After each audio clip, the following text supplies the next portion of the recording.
자, 이번 시간에는 유치권 내용 좀 살펴볼까요? 여러분 책으로 250페이지 펴놓으시기 바랍니다.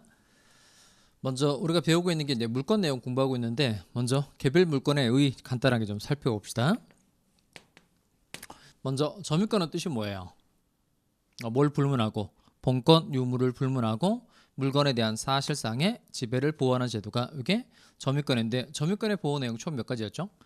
6가지였죠. 먼저 첫 번째, 유리한 점유로 봐준다. 그리고 두 번째, 과실 취득할 수 있다. 세 번째, 현존이익 한도에서 반환하면 된다. 네 번째, 비용상한 청구할 수 있다. 다섯 번째가 뭐죠?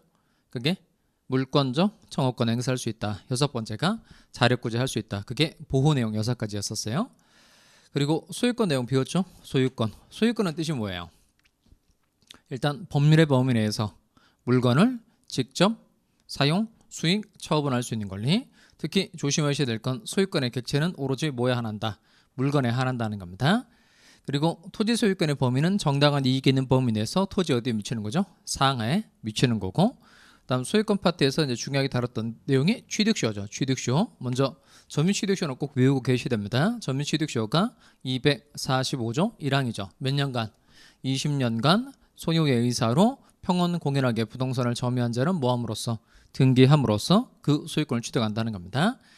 먼저 요 점유취득시효의 경우 기간이 20년이고 소유의 의사로 평온 공연하게 점유를 해야 됩니다. 다만 점유취득시효가 완성했다, 이것만 가지고는 소유권 취득할 수 없죠. 반드시 무엇을 해야? 등기를 해야 소유권을 취득하는 겁니다. 그러면 점유취득시효는 법률 규정에 의한 부동산 물권 변동에 해당하지만 187조의 예외로서 등기를 해야 소유권을 취득하게 되는 거예요. 그리고 취득시효 소급효 있어요, 없어요? 있다 그랬죠. 그러니까 뒤늦게 등기를 하기는 했지만 처음으로 거슬러 올라가서, 즉 점유 개시 시점까지 소급해서 물권을 취득하게 되는 겁니다. 그다음 또 취득시효를 통해서 물권 취득하는 건 얘는 원시취득이다, 승계취득이다. 원시취득. 그리고 선점, 습득, 발견제도 3개 배웠죠. 무주물 선점, 유실물 습득, 매장물 발견. 각각 소유권 취득의 시점은 어떻게 되죠? 즉시 6개월, 1년. 이거 외우고 계셔야 됩니다. 선점, 습득, 발견. 즉시 6개월, 1년. 이렇게 되어 있고, 첨부제도도 3개 배웠죠. 부합, 혼화, 가공. 가장 중요했던 내용은 부합이었어요. 먼저 부동산의 부합. 그러니까 부동산에 뭐가 와서 달라붙었다는 겁니다. 이거 나무 사례 가지고 설명했죠. 갑이 토지 소유자인데 을이 무단으로 갑의 땅 위에다가 나무를 심었고 나무가 뿌리를 내렸다는 겁니다. 그러면 나무가 토지에 부합하는 거죠. 그럼 이때 나무의 소유권은 누구한테 있는 거죠? 갑에게 있죠. 즉 256조 본문, 부동산의 소유자는 그 부동산에 부합한 물건의 소유권을 취득한다는 겁니다. 다만 부속시킨 을의 소유가 되는 경우도 있죠. 그게 요건 2가지인데, 타인의 뭐에 의하여? 권원에 의하여 부속된 것은 그러하지 아니하다. 즉 권원에게 의해서 부속을 시켜 놓았을 때는 누구의 소유다? 부속시킨 자의 소유가 되는 겁니다. 그리고 동상 간의 부합이 있었죠. 동상 간의 부합, 소유권 귀속 관계 먼저 나눠봐야 되죠. 어떻게 나누죠? 주종을 구별할 수 있나 없나 이렇게 나누죠. 그래서 먼저 주종을 구별할 수 있다면 누구에게 소유권이 있다? 주된 동산의 소유자. 그런데 주종을 구별할 수 없으면 부합 당시 뭐의 비율로? 가액의 비율로 합성물을 공유하는 겁니다. 그다음 혼화, 이건 이제 뭐 쌀하고 쌀이 섞였다, 기름하고 기름이 섞였다, 술하고 술이 섞였다, 이것처럼 동산하고 동산이 섞였는데 누구 것인지 모르는 경우가 혼화입니다. 여기도 마찬가지로 동산 간의 부합 규정이 적용되는 거예요. 그러면 주종을 구별할 수 있으면 어떻게 돼요? 주종을 구별할 수 있으면 그냥 주된 동산의 소유자가 소유권을 취득하는 거고, 주종을 구별할 수 없으면 혼화 당시 뭐의 비율로? 가액 비율로 합성물을 공유하게 되는 겁니다. 그리고 가공은 그 옷 만들어내는 사례 가지고 설명했죠. 갑이 옷감 가지고 있고 을이 노력을 가해서 옷을 만들어냈다는 겁니다. 그럼 가공물의 소유권은 원칙대로 누구 있죠? 원재료의 소유자. 그런데 가공으로 인한 가액의 증가가 원재료 가액보다 현저히 다액이다. 그때는 누구 소유가 된다? 가공자. 이렇게 선점, 습득, 발견, 부합, 혼화, 가공에 의해서 각각 소유권 취득하는 건 얘는 원시취득이에요, 승계취득이에요? 원시취득이고, 소유권 취득의 원인은 법률행위다, 법률 규정이다, 법률 규정. 그리고 소유권에 대한 침해 또는 침해 염려가 있으면 뭐 할 수 있죠? 물권원 청구권 행사할 수 있죠. 그리고 용의 물권 3가지 배웠네요. 그래서 먼저 지상권. 지상권의 뜻이 뭐예요? 늘 소유, 사용 이렇게 말하셔야 되죠. 지상물을 뭐하기 위하여? 소유하기 위하여 타인의 토지를 직접 사용하는 권리가 이게 지상권입니다. 첫 번째 지상권의 경우에 지류의 지급은 지상권의 성립 요건이다 아니다? 아니죠. 그 다음 지상권에 부정성이 있어요 없어요? 없죠. 즉 현재 토지에 아무것도 없어도 지상권이 성립할 수 있고 그 다음 지상권 설정받고 건물을 이렇게 신축을 해놨는데 건물이 태풍 불어서 박살났다는 겁니다. 그래도 지상권이 존속하는 거예요 소멸하는 거예요?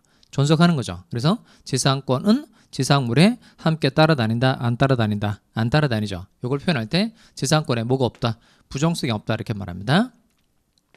그리고 지상권의 경우에 최단 존속기간 제한 규정 있어요 없어요? 있죠. 30년, 15년, 5년 이렇게 돼 있죠. 어떤 게 30년짜리죠? 견고, 수목, 견고한 건물의 소유를 목적으로 한 때, 그 다음 수목 소유를 목적으로 한 때는 최소 몇 년간 땅 쓸 수 있는 거죠? 30년간 토지를 사용할 수 있다는 겁니다. 그 다음 공작물, 공작물이 건물 이외의 공작물을 말하는 겁니다. 얘는 몇 년이죠? 5년. 그 다음 이도 저도 아닌 경우가 15년입니다. 그 다음 이 지상권의 경우에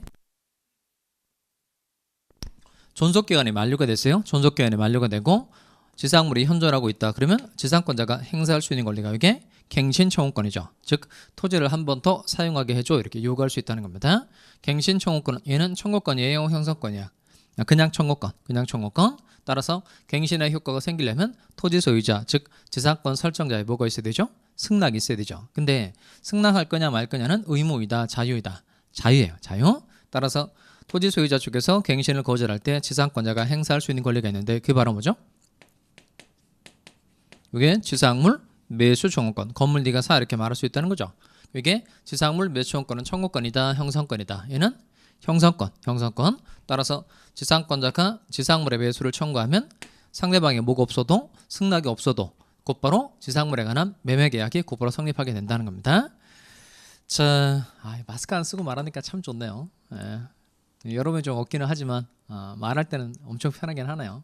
이게 마스크를 끼고 한 8시간 하니까 미쳐버리겠더라고요. 말은 못했는데 맨날 뭐 끝나면 머리가 너무 아파요. 그 다음에 숨도 잘 안 쉬시고 그 다음에 이제 뭐 이렇게 하다가 이게 말할 때 자꾸 이렇게 좀 장애물 같은 게 있으니까 자꾸 내용이 머릿속에 있는 내용을 전달할 때 막 헝클어지기도 하고 되게 불편했는데 오늘은 뭐 마스크 없이 수업하니까 아주 편안하네요.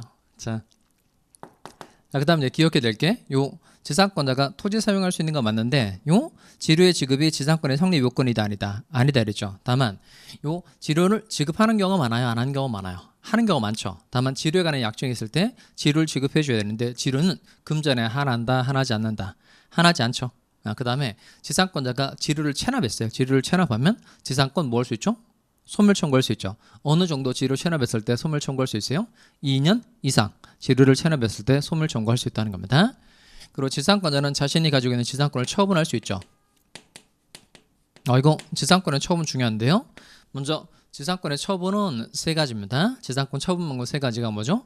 양도, 임대, 담보쟁을 할 수 있죠. 이 3가지 행위를 할 수 있는데 이때 설정자의 동의 필요하다, 필요 없다? 필요 없죠. 그 다음 설정 행위로서 지상권의 처분을 금지할 수도 있다 없다? 없다는 겁니다. 자, 그 다음에 지상권자에게는 지상물 매수청구권이 있다는 내용 봤는데 지상권 설정자에게도 지상물 매수청구권이 있어요 없어요? 있죠. 그러니까 지상권 설정자 입장에서 봤을 때에도 지상권의 존속기간이 끝났어요. 그런데 토지에 아무것도 없는 것보다는 건물 같은 게 있는 게 지상권 설정자에게 경제적으로 유리할 수도 있다 그랬어요. 그러면 지상권 설정자가 건물에 해당되는 시가만큼 돈을 나한테 줄 테니까 건물을 나한테 팔아라 이렇게 요구할 수 있다 없다? 있다는 겁니다.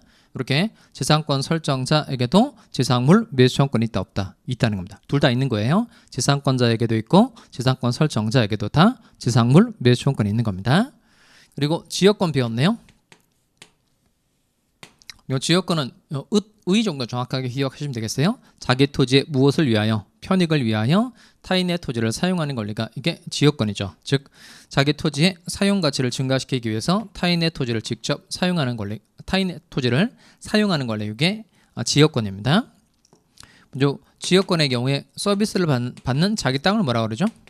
요역지. 그다음 서비스를 주는 타인의 토지를 승역지라고 말합니다. 요역지의 중요한 특징이 있죠. 요역지는 반드시 무슨 토지가 된다? 일필의 토지. 그런데 승역지는 일필 토지의 일부여도 무방하다는 겁니다.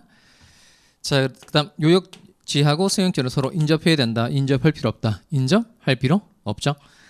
자, 그리고 전세권 제도인데 전세권 제도가 우리 실제 생활에 많다, 별로 없다?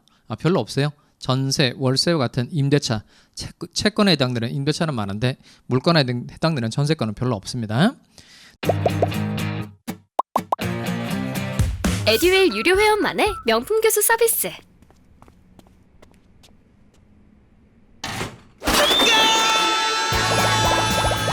합격이 쉬워지는 명품 교수님 혜택. 오직 에듀윌 유료 회원에게만. 에듀윌.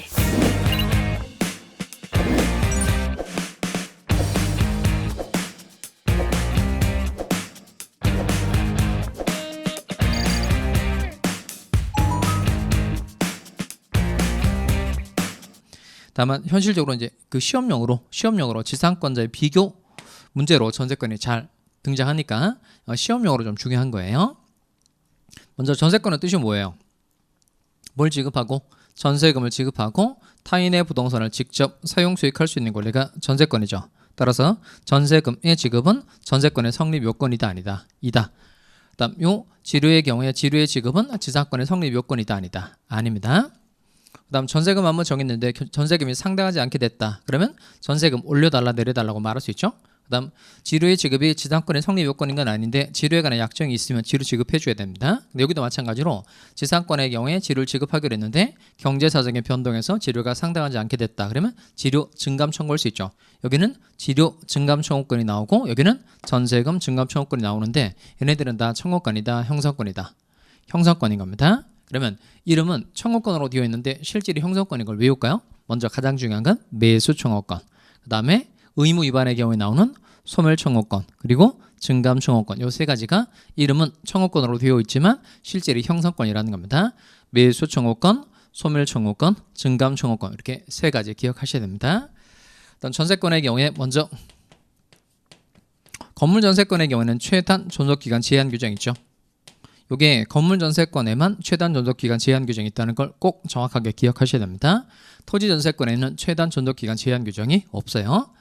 그 다음에 최장 존속기간 제한 규정은 토지 전세권에 있는 건물 전세권에 다 있죠.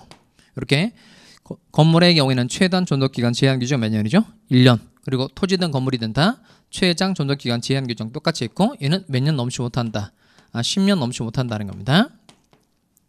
그리고 합의에 의해서 계약을 연장하는 게 무슨 갱신이죠? 약정갱신. 다만 갱신한 날로부터 몇 년 추가할 수 없다.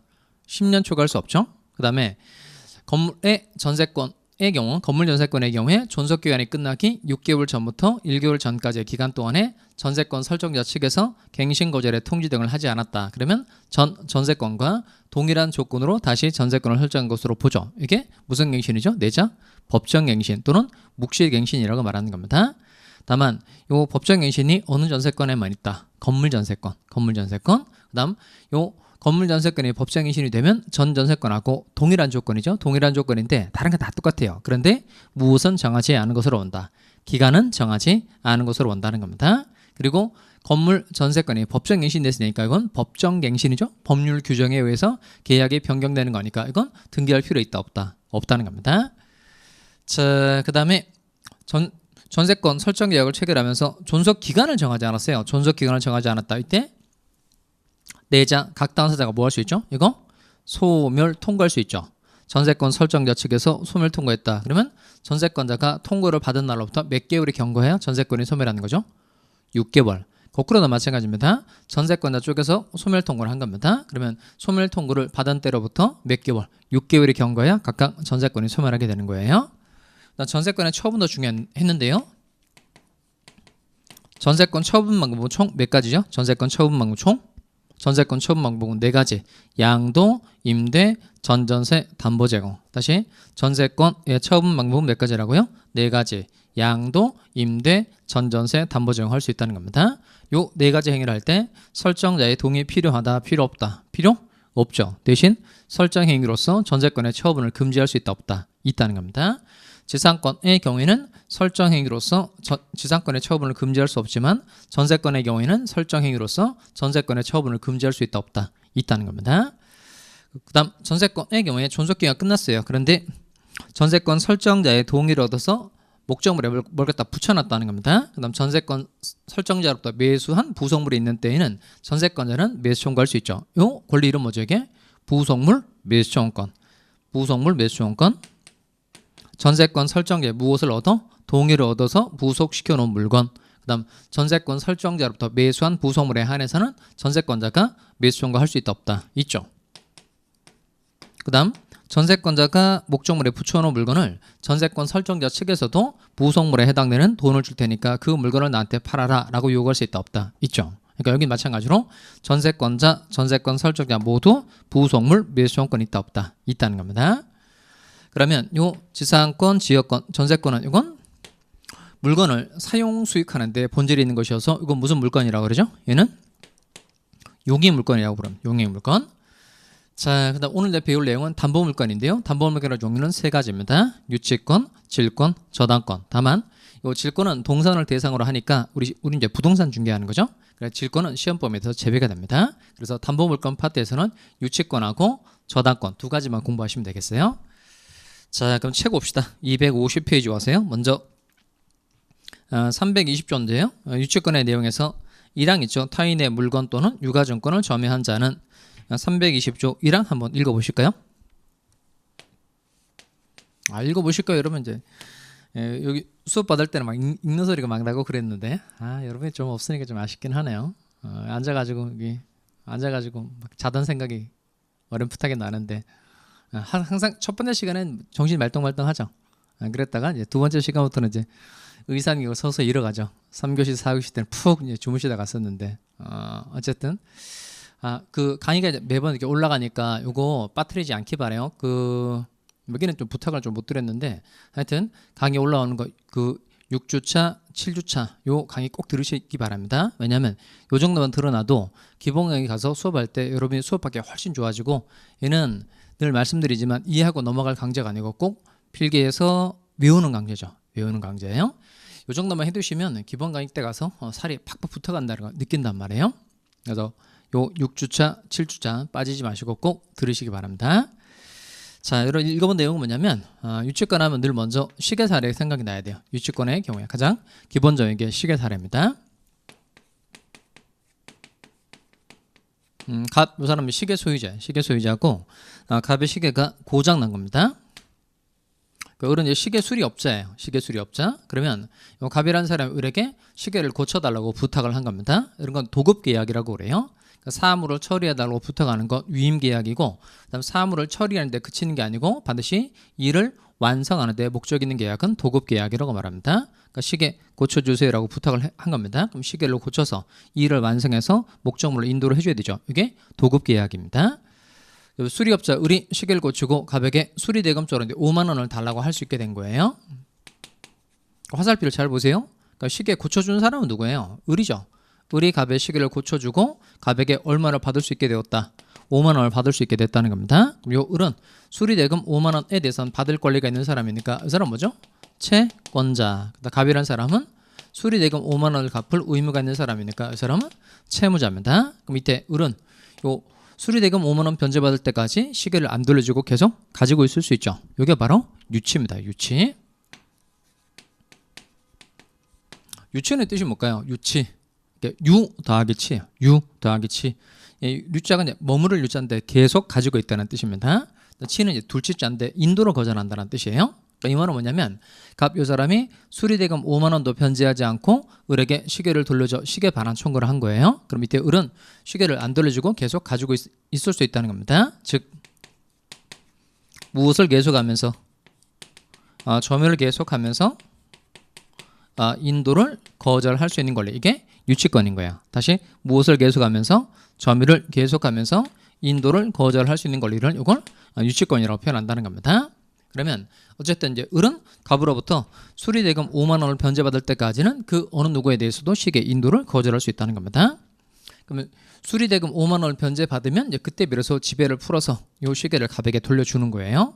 그럼 이제 문제가 되는 건 뭐냐면 이게 유치권이 있는 게 변제받기 좋은 거예요? 없는 게 변제받기 좋은 거예요?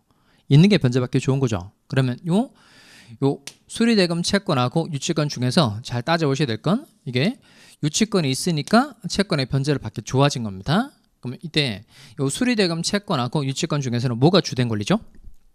다시 수리대금 채권과 유치권 중에서는 뭐가 주된 권리예요? 아니, 수리대금 채권의 확실한 만족을 얻기 위해서 유치권이 존재하는 거잖아요. 그러니까 요 수리대금 채권하고 유치권 중에서는 뭐가 주된 권리죠?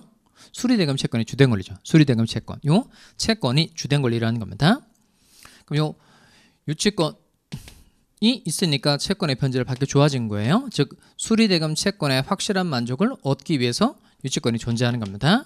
그러면 요 수리대금 채권하고 유치권 중에서는 뭐가 주된 권리다? 수리대금 채권이 주된 권리죠. 그럼 이건 유치권에 의해서 담보가 되고 있다라서 이걸 피담보 채권이라 그래요. 다시 요 피담보 채권하고 유치권 중에서는 뭐가 주된 권리라고요? 피담보 채권이 주된 권리입니다. 다시 수리대금 채권 5만 원이 있고 이 5만 원의 확실한 만족을 얻어주기 위해서 유치권이 존재하는 거니까 수리대금 채권이 없으면 유치권도 존재할 수 없게 되는 거죠. 따라서 이 수리대금 채권과 유치권 중에는 뭐가 주된 권리다? 수리대금 채권이 주된 권리라는 겁니다. 그 다음에 유치권은 채권을 담보하고 있는 거죠. 유치권은 채권의 확실한 만족을 얻어주기 위해서 유치권이 존재하는 거니까 유치권이 있으니까 채권의 변제를 받기 좋아진 거예요. 즉 유치권이 채권을 담보하고 있는 겁니다. 채권이 유치권을 담보하고 있는 게 아니고 유치권이 있으니까 변제를 받기 좋아진 거잖아요. 그러니까 유치권이 채권을 담보하고 있다 이렇게 말한다는 겁니다. 우리 수동태 문장으로 바꾸면 요 채권은 유치권에 의하여 담보가 되고 있는 거죠. 그래서 요 수리대금 채권을 무슨 채권이라고 한다? 피담보 채권이라고 한다는 겁니다. 피담보 채권과 유치권 중에서는 뭐가 주된 권리예요? 피담보 채권이 주된 권리고 유치권이 무슨 권리다? 종된 권리라는 겁니다. 일단 요걸 까먹으면 안 돼요. 우리가 배우는 유치권도 저당권도 항상 종된 권리니까 그 앞에 뭐가 있다는 걸 생각을 꼭 하셔야 돼요. 피담보 채권이 있다는 생각을 꼭 하셔야 됩니다. 그럼 먼저 일단 써놓고 가볼까요? 거기 그 챕터 6에서 담보물권이라고 되어 있는 거 찾았죠? 땡땡 하시고 거기다가 종된 권리라고 써봐요. 종된 권리. 우리가 공부할 때 그냥 담보물권이라고 되어 있고 앞에 피담보 채권이라는 말이 없으니까 담보물권이 마치 주된 권리인 것처럼 느껴지는데 실제로 그렇지 않다는 거예요. 담보물권은 다 주된 권리다, 종된 권리다, 종된 권리입니다. 그래서 항상 유치권 앞에, 저당권 앞에 피담보 채권이 있다는 생각을 꼭 하셔야 됩니다. 아무리 유명하시더라도 저랑 공부 스타일이 안 맞으면 그냥 안 맞더라고요. 애들 유료회원이면 교수님들을 고를 수 있으니까 과목별로 나만의 드림팀을 만드는 느낌? 저랑 꼭 맞는 교수님을 선택할 수 있었던 게 합격 비법이었던 것 같아요. 자, 그러면 이때 요 수리대금 채권은 요 시계가 고장나서 고장난 시계를 수리하느라고 수리대금 채권이 생긴 거예요. 그럼 요 수리대금 채권은 뭐 때문에 생긴 거죠? 시계 때문에 생긴 거죠. 시계 때문에. 시계가 고장나서 이 시계를 수리하느라고 수리대금 채권이 생겼으니까 이건 채권과 목적물하고의 사이에 아주 밀접한 연관성이 있다 이렇게 말합니다. 이게 결련성이라는 건데요. 얘는 그냥 긴밀히 연결되어 있는 성질인데 아주 밀접한 연관성 그렇게 이해하시면 되겠습니다. 그렇게 채권과 목적물하고의 사이에 결련성 아주 밀접한 연관성이 있을 때 유치권이 성립하게 된다는 겁니다. 그러면 시계는 동산이에요, 부동산이에요? 동산이죠. 그러니까 동산에 대해서는 얼마든지 유치권이 성립할 수 있다 없다 있다는 겁니다. 그럼 다른 것 좀 한번 해봅시다. 다른 거. 이번에는 갑 건물 가지고 있고요. 건물에 대해서 이제 을과 임대차 계약을 체결한 겁니다. 임대차 계약. 그럼 이때 임대차 계약을 체결한 경우에 갑의 의무는 뭐죠? 갑은 을로 하여금 사용 수익하게 해줄 의무가 있고 사용 수익하게 할 의무. 을은 뭘 지급해 줘야 되죠? 차임 지급해 줘야 되죠. 자, 그런데 요 을이 건물을 가지고 있을 때 건물 매백에 금이 간 겁니다. 그러면 금 수선하는데 금이 가서 금 수선하는데 비용을 이렇게 드린 거예요. 이렇게 목적물의 현상을 유지하는 데 들어가는 돈의 이름 뭐죠? 이게 필요비죠. 필요비로 드린 돈이 한 5만 원이라고 칠까요? 자, 건물의 객관적 가치를 증가시킨 겁니다. 이렇게 객관적 가치를 증가시키는 데 들어가는 돈의 이름은 얘는 유익비라 그래요. 유익비도 한 5만 원이라고 칠까요? 그럼 결국 을은 갑에게 총 얼마를 달라고 청구할 수 있어요? 먼저 조심하실 건 지상권자, 전세권자에게는 필요비 상환 청구권이 없어요. 그런데 임차인에게는 필요비 상환 청구권도 있고 유익비 상환 청구권 둘 다 있습니다. 을은 갑에게 총 비용 상환 청구 얼마 할 수 있는 거죠? 10만 원 비용 상환 청구할 수 있죠. 그러면 요 건물에 금이 가서 건물을 수리하느라고 필요비가 들어간 겁니다. 자, 건물에 냉난방 시설 같은 거 설치했다고 칠까요? 보일러 같은 거 새로 깔았다 쳐봐요. 그럼 요 건물에 보일러가 고장이 나서 이 신식 보일러 새로 이제 보일러 새로 깐 거예요. 그러면 건물 때문에 이제 돈이 들어간 경우니까 이건 채권과 목적물하고의 사이에 뭐가 있다? 결련성 있죠. 그 밑에 임차인은 필요비나 유익비를 반환받을 때까지 건물을 안 돌려주고 계속 가지고 쓸 수 있다는 겁니다. 이런 경우도 유치권이 성립할 수 있다는 거예요. 이렇게 부동산에 대해서도 유치권 성립할 수 있다 없다 있다는 겁니다. 먼저 요 시계와 같은 동산에 대해서도 유치권이 성립할 수 있지만 요 건물과 같은 부동산에 대해서도 유치권 성립할 수 있다 없다 있다는 거예요. 요 예를 잘 따라 그리는 게 매우 중요합니다. 왜냐하면 앞으로 그 유치권 하면 가장 기본적인 게 시계 사례예요. 시계 사례. 그러니까 동산에 대해서 유치권이 성립하는 가장 기본적인 경우는 뭐죠? 시계 사례. 그다음 부동산에 대해서도 유치권이 성립할 수 있다 없다 있어요. 그걸 보여주고 있는 게 임대차 사례입니다. 임대차 사례. 필요비나 유익비를 반환받을 때까지 임차인이 그 부동산에 대해서 유치권 행사하는 거 가능하다는 거예요. 자, 그다음 이번에는 이 사람이 상품권 10만 원짜리 할까요? 상품권 10만 원짜리 만장을 을에게 좀 맡아달라고 물건을 보관해달라고 부탁을 한 겁니다. 이런 거 이제 임치계약이라고 그래요. 물건 보관해달라고 부탁하는 계약이 임치계약입니다. 요 갑이라는 사람이 을에게 이제 물건을 상품권 10만 원짜리 만장을 보관해달라고 부탁을 한 겁니다. 그럼 을은 갑에게 보관료 청구할 수 있죠. 보관료 쪽으로 5만 원 달라고 할 수 있게 됐다 칩시다. 그럼 이때도 마찬가지인데 요 상품권을 보관하느라고 보관료 5만 원 채권이 발생한 거죠. 그럼 여기도 마찬가지로 을은 요 보관료 5만 원 반환받을 때까지 상품권 만장을 안 돌려주고 계속 뭐 할 수 있다? 유치할 수 있다는 겁니다. 요 10만 원짜리 상품권은 얘는 동산인가요? 부동산인가요? 동산 아니고 그랬다 부동산 도둑은 아니겠죠? 이건 유가증권이라고 합니다. 유가증권. 즉 10만 원만큼 화채라고 표현하는데 10만 원만큼 물건을 살 수 있는 값어치가 종이 딱지 안에 녹아 들어가 있다. 그걸 화채되었다 이렇게 말합니다. 이렇게 상품권과 같이 일정 금액을 가치로 사용할 수 있는 게 종이 딱지 안에 화채되어 있는 걸 다 유가증권이라고 표현합니다. 상품권 같은 유가증권에도 얼마든지 유치권이 성립할 수 있다 없다 있다는 겁니다. 이렇게 시계와 같은 동산에 대해서도 유치권이 되고 건물과 같은 부동산에 대해서도 유치권이 되고 상품권과 같은 유가증권에 대해서도 유치권 성립할 수 있다 없다 있다는 거예요. 그럼 이때 이 세 가지를 제가 설명했는데 유치권이 성립하기 위해서 핵심적인 내용이 있어요. 뭐냐면 을이 갑에 대해서 채권을 가지고 있다고 해서 항상 유치권을 행사할 수 있는 게 아니에요. 그러니까 중요한 건 뭐냐면 요 수리대금 채권과 시계 사이에 뭐가 있어야 되죠? 결련성. 그리고 이 비용상환 청구권과 건물 사이에 뭐가 있어야 되죠? 결련성. 그 다음 이 보관료 채권과 상품권 사이에 뭐가 있어야 돼요? 결련성이 있어야 한다는 겁니다. 이렇게 유치권이 성립하기 위해서 가장 중요한 건 채권과 목적물 사이에 뭐가 있어야 한다? 결련성이 있어야 한다는 겁니다. 자, 그럼 유치권의 뜻은 어떻게 개념 정의하면 될까요? 이렇게 타인의 물건이나 유가증권에 관하여 생긴 채권이 뭐에 있는 경우? 변제기에 있는 경우 그 변제를 받을 때까지 목적물에 무엇을 계속하면서 점유를 계속하면서 인도를 거절할 수 있는 권리 이렇게 개념 정의하면 되겠죠? 좀 씁시다. 250페이지 네모 1번에 보시면 유치권이라고 되어 있는 거 찾았어요? 거기 땡땡 두 줄 정도 쓰도록 하겠어요. 자, 먼저 타인의 물건이나 유가증권에 관하여 생긴 채권이 천천히 써보세요. 타인의 물건이나 유가증권에 관하여 생긴 채권이 변제기에 있는 경우 다시 타인의 물건이나 유가증권에 관하여 생긴 채권이 변제기에 있는 경우 그 변제를 받을 때까지 목적물의 점유를 계속하면서 인도를 거절할 수 있는 권리. 다시 목적물의 점유를 계속하면서 인도를 거절할 수 있는 권리. 그렇게 쓰시면 되겠어요. 이제 수업 받을 때랑 똑같죠? 여러분 쓴 거 한번 읽어봅시다. 천천히 읽어보겠어요. 시작. 타인의 물건이나 유가증권에 관하여 생긴 채권이 뭐에 있는 경우? 변제기에 있는 경우 그 변제를 받을 때까지 목적물의 점유를 계속하면서 인도를 거절할 수 있는 권리.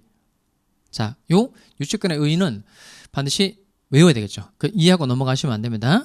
꼭 외워야 돼요. 다시 타인의 물건이나 유가증권에 관하여 생긴 채권이 뭐에 있는 경우? 변제기에 있는 경우 그 변제를 받을 때까지 목적물에 무엇을 계속하면서 점유를 계속하면서 인도를 거절할 수 있는 권리가 이게 유치권이라는 겁니다. 자, 그럼 이때 잘 들여다보면 그 지상권 공부할 때요. 그 지상권의 경우는 지상권 설정 계약이라는 걸 맺죠. 지역권도 지역권 설정 계약, 전세권도 전세권 설정 계약이라는 걸 체결하는 거예요. 그런데 여기는 유치권을 설정하기로 하는 계약을 해야 안 해요. 아니, 그 시계를 뭐 고쳐달라는 부탁은 하죠. 도급 계약이라는 건 하죠. 그 다음에 임대차 계약하고 그 다음에 상품권 보관에 임체 계약을 하는 건 맞는데 유치권 자체를 성립시키기 위한 계약은 갑하고 하는 거야, 안 하는 거야? 안 하는 거예요. 그러니까 요 유치권은 그냥 법이 정한 요건에 해당이 되면 당연히 유치권이 성립하므로 얘는 약정 담보 물건이다, 법정 담보 물건이다. 법정 담보 물건이 되는 겁니다. 그럼 지상권, 지역권, 전세권은 각각 약정에 의해서 성립하게 되는 거니까 얘는 약정 물건이 되는 거고, 요 유치권은 유치권 설정하기 위한 유치권을 설정시키기 위한 계약을 체결하는 건 아니니까 얘는 법률 규정에 해당이 되면 당연히 인정이 되는 물건이라고 해서 얘는 무슨 담보 물건이라고 한다? 법정 담보 물건이라고 한다는 겁니다. 우리 실제 생활에 또 유치권으로 어떤 사례가 있냐면 그 제일 많은 게 뭐냐면 그 세탁소 생각하시면 돼요. 세탁소에 세탁물 맡긴 겁니다. 그럼 내가 와이셔츠를 맡겼어요. 와이셔츠 10벌 맡겼다 칩시다. 그러면 그 세탁소 주인은 저한테 와이셔츠 10벌에 대한 세탁비 청구할 수 있죠. 그럼 세탁비는 이게 와이셔츠를 세탁하느라고 세탁비가 생긴 거니까 결국 무엇과 무엇 사이에 뭐가 있는 거죠? 채권과 목적물 사이에 결련성이 있는 거죠. 그러면 세탁소 주인은 저한테 세탁비 받을 때까지 세탁물, 와이셔츠 열정을 안 들려주고 계속 뭐 할 수 있죠? 유치할 수 있죠. 그럼 그때 그 세탁소 주인하고 나하고 유치권을 설정하기로 하는 계약을 별도로 하는 게 아니죠. 즉 법이 정한 요건에 해당이 되면 세탁소 주인에게 그냥 유치권이 그냥 인정이 되는 거니까 유치권은 약정 담보 물건이다, 법정 담보 물건이다, 법정 담보 물건이라는 겁니다. 대신 하나 외울 게 있어요. 요 유치권에 관한 규정은 얘는 강행 규정이다, 임의 규정이다, 임의 규정입니다. 그러니까 임의 규정이니까 당사자가 특약을 맺어서 유치권의 성립을 배제시킬 수 있다 없다 있다는 거예요. 이렇게 이 시기에 대해서 도급 계약을 체결하면서 을에게 유치권이 없는 것으로 하자 이렇게 얼마든지 특약 맺을 수 있어요 없어요? 있어요. 이런 경우에는 유치권이 성립하지 않는다는 겁니다. 그 다음에 임대차 계약을 체결하면서 임차인에게 필요비 상환청구권, 유익비 상환청구권이 없다 이렇게 특약을 맺을 수 있어요. 이게 비용 상환청구권에 관한 규정은 얘는 임의 규정이어서 비용 상환청구권 포기 특약은 유효해요. 그러면 임대차 계약을 체결하면서 임차인이 필요비를 들여도 임대인에게 상환 청구할 수 없다. 다음 임차인이 유익비를 들였다고 하더라도 임대인에게 상환 청구할 수 없다. 이렇게 특약을 맺어버리면 비용 상환 청구권 자체가 없다는 겁니다. 이때는 또 유치권이 성립하는 걸 당사자가 막을 수 있다는 거예요. 그러니까 유치권에 관한 규정은 강행 규정이다, 임의 규정이다, 임의 규정. 그럼 지난번에 물권 법정주의라고 배웠죠? 물권은 법률 또는 관습법에 의하는 외에는 임의로 창설하지 못한다. 이렇게 물권 법정주의 는 반드시 지켜야 된다. 그래서 강행규정이라고 배웠어요. 그래서 이 물권 법정주의 때문에 물권법의 규정은 대부분 다 강행규정이에요. 강행규정이 압도적으로 많아요. 그래서 임의규정에 해당되는 건 따로 외워두셔야 됩니다. 그 대표적인 게 유치권 규정이에요. 유치권에 관한 규정은 무슨 규정이다? 임의규정 반드시 기억해 두시기 바랍니다.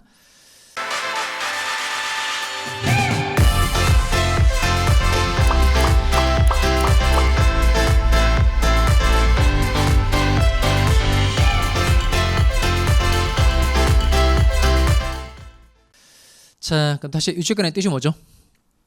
칠판 보시고 다시 말로 해볼까요? 이렇게 타인의 물건이나 유가증권에 관하여 생긴 채권이 변제기에 있는 경우 그 변제를 받을 때까지 무엇을 계속하면서 점유를 계속하면서 인도를 거절할 수 있는 권리가 유치권인 겁니다. 그러면 어떤 요건을 갖추었을 때 유치권이 성립하는지는 중요하다 안 중요하다? 중요하죠. 그래서 유치권의 성립 요건 반드시 외우셔야 됩니다. 밑에 내려와서 점 2번 유치권의 성립 요건 찾았어요? 거기 암기. 자, 총 5가지로 되어 있는데요. 자, 먼저 첫 번째 칠판 보시기 바랍니다. 첫 번째 타인의 물건이나 유가증권일 것 이겁니다. 타인의 물건이나 유가증권일 것. 그래서 자기 소유 물건에 대해서는 유치권이 성립할 수 없고 타인 소유 물건이라 유치권이 성립하게 되는 겁니다. 또 타인의 물건이나 유가증권 그랬죠? 물건이니까 동산도 되고 부동산도 되고 다 되는 거예요. 유가증권도 유치권의 객체가 될 수 있고요. 그다음 두 번째, 유치권이 성립하려면 목적물에 대한 점유가 적법해야 돼요. 목적물에 대한 점유가 적법해야 된다는 겁니다. 그러면 불법 점유자 이런 사람들 있죠. 뭐 시계 고쳐달라고 부탁도 한 적이 없는데 시계를 확 훔쳐가지고 와서 수리하고 난 다음에 유치권 행사하고 이런 건 안 되겠죠. 건물에 무단으로 들어가고 난 다음에 필요비, 유익비 드리고 유치권 행사하는 건 허용되지 않는다는 겁니다. 그래서 유치권이 성립하기 위해서는 목적물에 대한 점유가 적법할 것 이겁니다. 그다음 세 번째가 가장 중요한데요. 무엇과 무엇 사이에 뭐가 있어야 되죠? 채권과 목적물 사이에 뭐가 있어야 한다? 결련성이 있어야 한다는 겁니다. 다시 채권과 목적물 사이에 뭐가 있어야 한다? 결련성이 있어야 한다는 겁니다. 그리고 네 번째 채권의 변제기가 도래해야 돼요. 네 번째 채권에 뭐가 도래해야 된다? 변제기가 도래해야 된다는 겁니다. 그리고 다섯 번째는 유치권 배제 특약이 없어야 돼요. 아까 유치권에 관한 규정이 무슨 규정이라고 그랬죠? 임의 규정이라고 그랬죠? 따라서 당사자가 유치권을 배제하기로 특약을 맺으면 유치권이 성립할 수 없으니까 유치권이 성립하려면 당사자 사이에 유치권을 배제하기로 한 특약이 없어야 한다는 겁니다. 요 성립 요건을 여백에 좀 써봅시다. 그 250페이지에 보시면 그 용어 정리해서 보조단 여백에 쓸만한 공간이 되죠. 거기에 여러분 직접 손으로 써보는 게 좋겠어요. 자, 첫 번째, 타인의 물건이나 유가증권일 것. 타인의 물건이나 유가증권일 것. 그 다음 두 번째, 목적물에 대한 점유가 적법할 것. 목적물에 대한 점유가 적법할 것. 그 다음 세 번째를 꼭 기억하셔야 됩니다. 무엇과 무엇 사이에 뭐가 있어야 돼요? 채권과 목적물 사이에 결련성이 있을 것. 채권과 목적물 사이에 결련성이 있을 것. 그 다음 네 번째, 채권의 변제기가 도래할 것. 채권의 변제기가 도래할 것. 그리고 다섯 번째, 유치권 배제의 특약이 없을 것. 유치권 배제의 특약이 없을 것. 이렇게 알려드린 것대로 기억을 해두시기 바랍니다. 그래야 나중에 문제 풀기 좋아지는 거예요. 자, 다시 그럼 천천히 또 여러분 쓴 거 확인해 봅시다. 첫 번째는 뭐죠? 타인의 물건이나 유가증권일 것. 그 다음 두 번째, 목적물에 대한 점유가 적법할 것. 세 번째, 채권과 목적물 사이에 결련성이 있을 것. 네 번째, 채권의 변제기가 도래할 것. 그 다음 다섯 번째, 유치권 배제의 특약이 없을 것. 유치권 배제의 특약이 없을 것. 자, 먼저 간단하게 제가 질문 드릴 테니까 해보시기 바랍니다. 자기 소유 물건에 대해서도 유치권이 성립할 수 있다. OX예요. 자기 소유 물건에 대해서도 유치권이 성립할 수 있다. OX. X죠. 타인의 물건이나 유가증권일 거 그랬죠? 그러니까 타인 소유 물건이라는 유치권이 성립하게 되는 겁니다. 그러니까 이게 그 성립 요건에 해당되는 거 외우세요 이렇게 말씀드리죠. 그거 꼭 외워야 돼요. 왜냐하면 이게 문제 풀다 보면 그 다른 것하고 헷갈리는 것들을 많이 만나게 돼요. 그래서 이게 읽다 보면 자기 소유 물건에 대해서도 유치권이 성립할 수 있다. 그러면 늘 맞게 느껴지거든요. 그렇지 않다는 거예요. 그 자기 소유 물건에 대해서 또 되는 게 있긴 있어요. 그게 취득세가 또 되거든요. 그런 거랑 그 내용이 짬뽕이 되게 되면 내용이 뿌연 상태가 돼버리고 그러면 실수를 하거나 자기 상식대로 풀어서 문제를 틀리게 되니까 성립 요건에 해당되는 거 늘 제가 외우세요라고 말씀드리면 반드시 외우는 겁니다. 자, 첫 번째 요건이 뭐죠? 타인의 물건이나 유가증권일 것. 자, 두 번째, 부동산에 대해서도 유치권이 성립할 수 있다. 부동산에 대해서도 유치권이 성립할 수 있다. 맞죠? 그리고 시계와 같은 동산뿐만 아니라 그다음 부동산 건물과 같은 부동산에 대해서도 유치권 성립할 수 있다 없다. 있다는 겁니다. 권리에 대해서 물건이 성립하는 경우가 있다. O예요, X예요. 권리에 대해서 물건이 성립하는 경우가 있다. 있죠. 지상권과 전세권을 목적으로 저당권이 되고 또 잘 보시면 이렇게 상품권 얘는 권리죠. 권리에 대해서 유치권과 같은 물건이 성립할 수 있다 없다. 있어요. 이렇게 권리에 대해서 물건이 성립하는 경우가 있다. 그러면 O예요, X예요. O. 그다음 유치권의 경우에 채권의 변제기 도래는 유치권의 성립 요건이다. 채권의 변제기 도래는 유치권의 성립 요건이다. 이거 맞죠? 변제기 도래가 성립 요건이에요, 실행 요건이에요? 성립 요건이죠. 왜냐하면 그 저당권 할 때는 채권의 변제기가 도래해야만 저당권을 실행할 수 있게 되잖아요. 그러니까 변제기가 도래했는데 채무자가 돈을 갚지 않으면 저당권자가 경매 청구할 수 있다는 겁니다. 그걸 저당권을 실행한다고 말해요. 그러니까 변제기 도래가 저당권에서 무슨 요건이고 실행 요건이고 지금 우리가 하고 있는 건 유치권의 성립 요건이죠. 그러니까 변제기 도래는 유치권의 무슨 요건이다? 성립 요건이라는 겁니다. 자, 또 질문 드리도록 하겠어요. 유치권은 법정 담보 물건이므로 당사자의 특약으로 배제할 수 없다. 다시 유치권은 법정 담보 물건이므로 당사자의 특약으로 배제할 수 없다. O의 X예요. X죠. X. 법정 담보 물건인 거 맞는데 유치권에 관한 규정이 무슨 규정이다? 임의 규정이라는 겁니다. 그래서 얼마든지 특약으로 배제시킬 수 있어요, 없어요? 있어요. 그러니까 이런 것들을 실수하지 않고 맞추려면 요 성립 요건에 해당되는 5가지를 꼭 외워둬야 된다는 겁니다. 자, 그럼 다시 유치권은 늘 무슨 사례 생각나야 돼요? 시계 사례. 그러니까 시계 사례 연상해서 시계 사례 떠올려 봅시다. 갑이 시계 소유자인데 시계가 뭐가 났다? 고장 났고 을에게 시계 수리 맡긴 겁니다. 이게 도급 계약이고 을은 시계를 고쳐준 거예요. 그래서 갑에게 수리대금 5만 원 변제받을 수 있게 됐다는 겁니다. 그리고 수리대금 채권 5만 원을 변제받기 위해서 을은 시계를 안 돌려주고 계속 가지고 있을 수 있죠. 이런 을의 권리 이름 뭐라고 그러죠? 유치권이라고 한다는 겁니다. 유치권의 뜻이 뭐예요? 이렇게 물어보면 나올 정도로 자꾸 연습. 유치권의 뜻이 뭐다?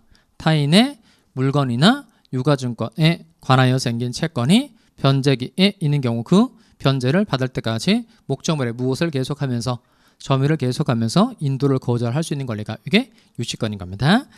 그래서 성립 요건 5가지 중요하다 그랬어요. 자, 그다음 그 유치권의 효력은 뭐 간단하게 읽어만 보고 갑시다. 유치권이 있으면 변제밖에 좋아진다 그랬는데 어떤 내용으로 유치권자를 보호를 해주고 있느냐 이겁니다. 자, 먼저 251페이지 쭉 내려올까요? 먼저 첫 번째 유치권의 가장 기본적인 권리가 유치권이죠. 1번 목적물의 유치라고 되어 있는데 두 번째 줄에 밑줄 합시다. 유치란 채권의 변제를 받을 때까지 무엇을 계속하면서 점유를 계속하면서 인도를 거절할 수 있는 게 이게 유치권이고요. 그 다음에 2번 갑시다. 경매권을 읽어볼까요? 넘어가서 322조 1항인데요. 유치권자는 채권의 변제를 받기 위하여 유치물을 뭐 할 수 있다? 경매할 수 있다는 겁니다. 즉 요 수리대금 채권의 변제기가 왔음에도 불구하고 갑이 요 수리대금 5만 원을 변제하지 않고 있는 겁니다. 이런 시계를 가지고 있다가 시계에 대해서 뭐 할 수 있다? 경매 청구할 수 있다는 거예요. 그 다음에 3번에 가서 이제 우선 변제권은 없어요. 경락이 됐다고 하더라도 그 경락 대금에서 다른 사람보다 자기 채권을 먼저 변제받는 게 이게 우선 변제권인데 유치권자에게는 경매권이 있어요. 경매권이 있지만 경락 대금에서 자기 채권을 먼저 변제받지는 못합니다. 그 다음에 4번에 가서 과실 수취권이 있는데요. 유치권자가 유치물의 과실을 수취하여 다른 채권자보다 먼저 자기 채권의 변제에 충당할 수 있다는 겁니다. 예를 들어서 우리 시계를 가지고 있다가 갑의 승낙을 받고 시계를 병한테 빌려주고 뭐 차임적으로 10만 원 받았다고 쳐봐요. 그러면 지금 차임적으로 병한테 받은 게 10만 원이고 자기 채권 얼마죠? 5만 원이죠. 그럼 10만 원에서 5만 원을 자기가 가져가고 남는 5만 원을 갑에게 되돌려 줄 수 있다는 겁니다. 이게 이제 과실 수취권이라는 거고요. 그 다음에 5번에 가서 유치물 사용권인데요. 먼저 2항을 볼까요? 먼저 승낙 하나 동그라미 하시고 유치권자는 채무자의 승낙 없이 유치물에 사용되어 담보 제공을 하지 못한다. 뒤집어서 긍정문으로 표현하면 되겠습니다. 첫 번째 무엇을 받으면 승낙을 받으면 쓸 수 있다는 거죠. 이게 승낙에 의한 사용권입니다. 승낙에 의한 사용권. 요 채무자의 승낙을 받고 유치물을 사용되어 담보 제공할 수 있다는 겁니다. 그 다음에 두 번째가 보존에 필요한 사용인데요. 보존, 목적물의 현상을 유지하는 게 이게 보존입니다. 그러니까 결국 목적물의 현상을 유지해 주는 게 소유자에게 결국 좋은 거예요. 이때는 이제 소유자의 승낙 없이 그냥 물건을 쓸 수 있다는 겁니다. 그 다음에 6번에 가서 325조 1항에 가면 끝에 필요비 나오죠. 2항 가서 유익비, 그것만 동그라미 하면 되겠어요. 우리 시계를 가지고 있다가 이 시계에 대해서 또 필요비가 들어가게 됐다, 또 유익비가 들어가게 됐다. 그러면 각각 필요비와 유익비에 대해서 상한 청구할 수 있다는 겁니다. 그 다음 2번에 1번 내려볼까요? 2번에 1번. 그러니까 선관주의 의미까지 유출할까요? 유치권자는 남의 물건 다루듯 소정의 물건을 보관해야 됩니다. 이걸 선관주의 의미라고 표현합니다. 선량한 관리자의 주의로 목적물을 보관해야 된다는 거예요. 자, 효력에 해당되는 건 간단하게 있다 없다 정도만 기억해 두시면 되겠어요. 유치권자에게 유치권이 있다. 그 다음에 경매권이 있다. 우선 변제권 없다. 과실 수취권 있다. 유치물 사용권 있죠? 2개. 승낙에 의한 사용권, 보존에 필요한 사용, 이렇게 2가지가 있다는 겁니다. 그리고 비용상한 정호권 있다. 그리고 선관주의 의무 있다. 이 정도 정리해 두시면 되겠습니다. 자, 여기까지 해두고요. 좀 쉬었다가 저당권 제도 보도록 하겠습니다.